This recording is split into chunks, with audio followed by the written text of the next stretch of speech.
For nearly half a century, the world was basically holding its breath. The Cold War. Two superpowers, the US and the Soviet Union, locked in this incredibly tense standoff. But it didn't end in some huge, fiery explosion. Nope, it just crumbled. It was a chain reaction, one event triggering the next, just like a line of dominoes. So what was that one push that sent the whole thing tumbling down? Well, that's what we're here to figure out.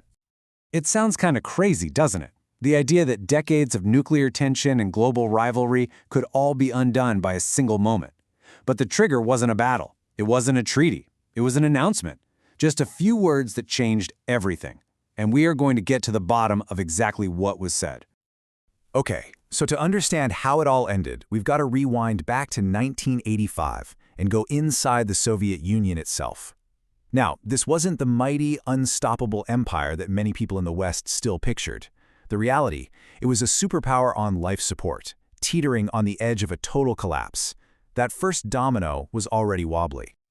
What you're looking at here is a system that was just completely breaking down from the inside. The economy had ground to a halt. It was totally stagnant. They were bogged down in this long, brutal war in Afghanistan that was just draining money and resources like you wouldn't believe.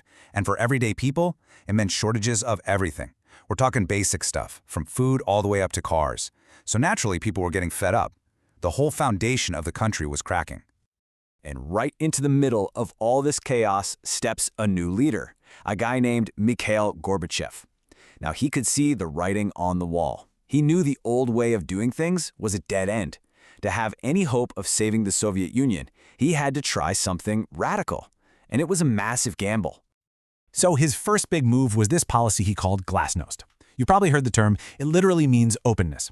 But, and this is the key part, it wasn't really about free speech just for the sake of free speech. It was a clever economic play. Gorbachev figured that if he could make the Soviet government more transparent, more open, he could start to rebuild trust with the West.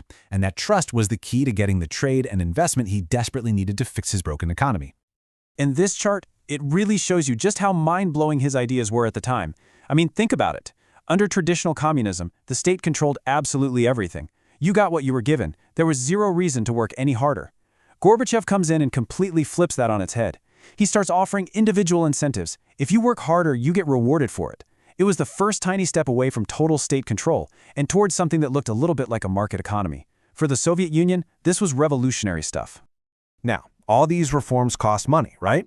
And Gorbachev knew he had this massive financial wound that was just bleeding the country dry, the war in Afghanistan. So he made a tough, strategic call. He ordered a full withdrawal of all Soviet troops. This sent a crystal clear message to the world: my number one priority is fixing the problems we have right here at home. So let's recap. We've got these huge economic reforms shaking things up, and we've got a full military withdrawal from a costly war. These are massive changes. But believe it or not, neither of them was the final push. The moment that truly tipped that first domino, the point of no return, was a single, absolutely stunning public declaration. And this is it. This is the sentence that changed the world. You have to understand, for decades, the only thing keeping those communist governments in Eastern Europe propped up was the fear of Soviet tanks rolling in if people got out of line. By basically saying, hey, we're not going to protect you from your own people anymore, Gorbachev cut the puppet strings. He was telling them, you're on your own now. And that was the green light the entire world had been waiting for. So what happens when you take away the threat of Soviet tanks? Well, it's like opening a pressure valve that's been sealed shut for 40 years. That pent-up desire for freedom, for change, just exploded.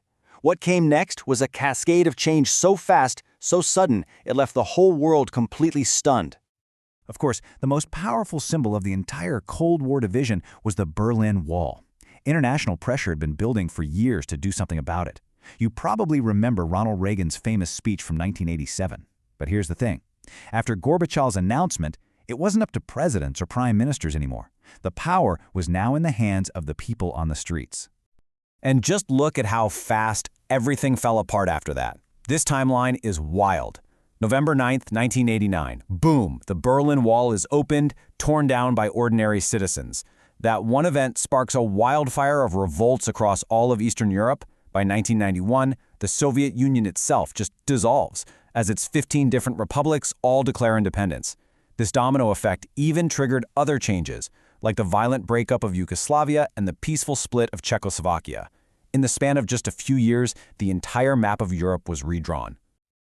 Now, you might think this was all happening over there, a European story, but the collapse of its main rival for almost 50 years sent massive aftershocks right back here to the United States, bringing both incredible opportunities and some really tough challenges. Okay, so what did this all mean for the US? Well, it was definitely a mixed bag. On the one hand, you had some great things. People talked about a peace dividend, military spending could finally go down, new markets and trade opportunities opened up, and maybe most importantly, that constant nagging tension of potential nuclear war started to fade.